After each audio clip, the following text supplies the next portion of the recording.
So, you've done everything right. I mean, everything by the book. Perfect light, perfect humidity, and yet your prized orchid, the one you've been babying, is just failing?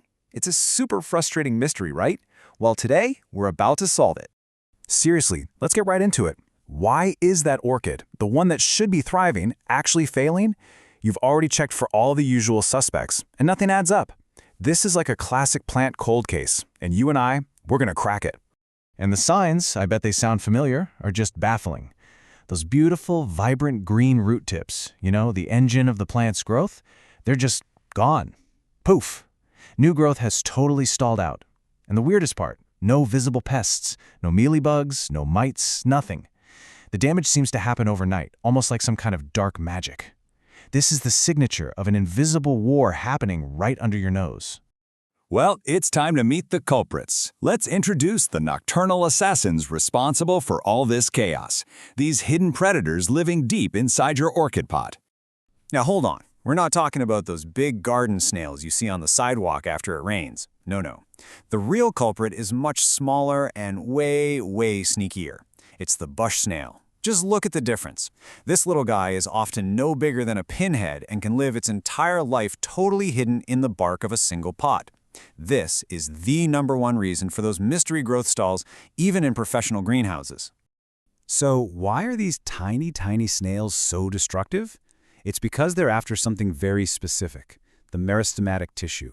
Okay, that's a sciencey word, but it's basically the active growing tip of an orchid root. You can think of it as the plant's growth command center. It's super tender, it's moist, and it's absolutely packed with nitrogen. To put it another way, for a snail, this little root tip is the absolute best thing on the menu. It's their version of a filet mignon. And here's the kicker. When they eat this tip, that root's growth is permanently stopped, capped off, forever. If this happens to all the new roots, the orchid literally can't take up water anymore, and it slowly dies of dehydration, no matter how much you water it. So how do we fight back?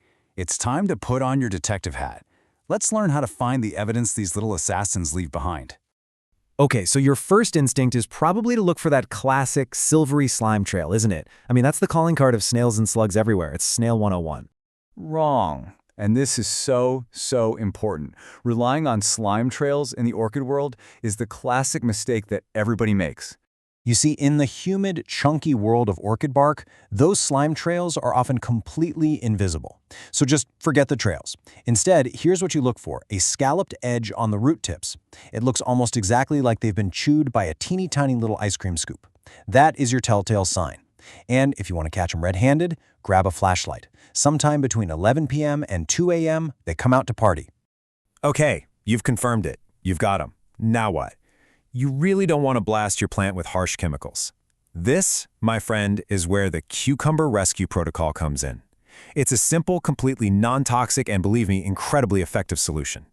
And honestly, it could not be any easier. Just 4 steps. Step 1, cut a nice, thick, half-inch slice of cucumber. That's your bait. Step 2, at sunset, place it right on top of the potting media.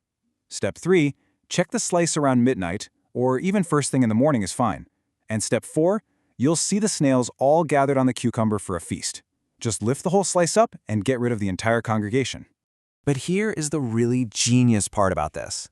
This is so much more than just a trap. It's a census. It's a population count.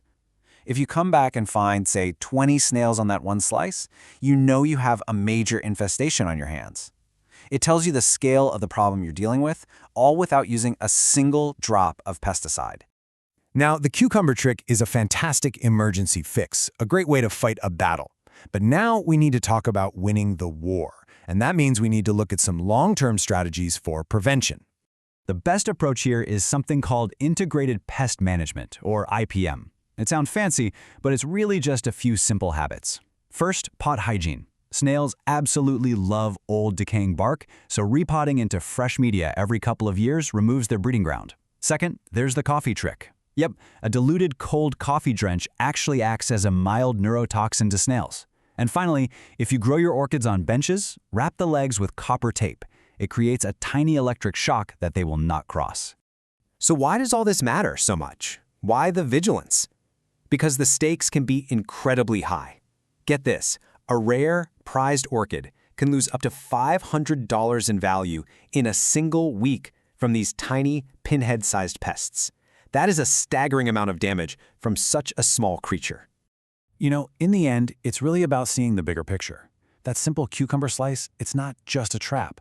It's a bridge between you, the gardener, and the secret, hidden world of your plant. It's a beautifully simple tool that lets you see a whole ecosystem you probably never even knew existed. And that really brings us to a final thought. This whole battle with the snails was completely invisible until you knew exactly what to look for. It kind of makes you wonder, doesn't it? What other invisible battles are your plants fighting right now?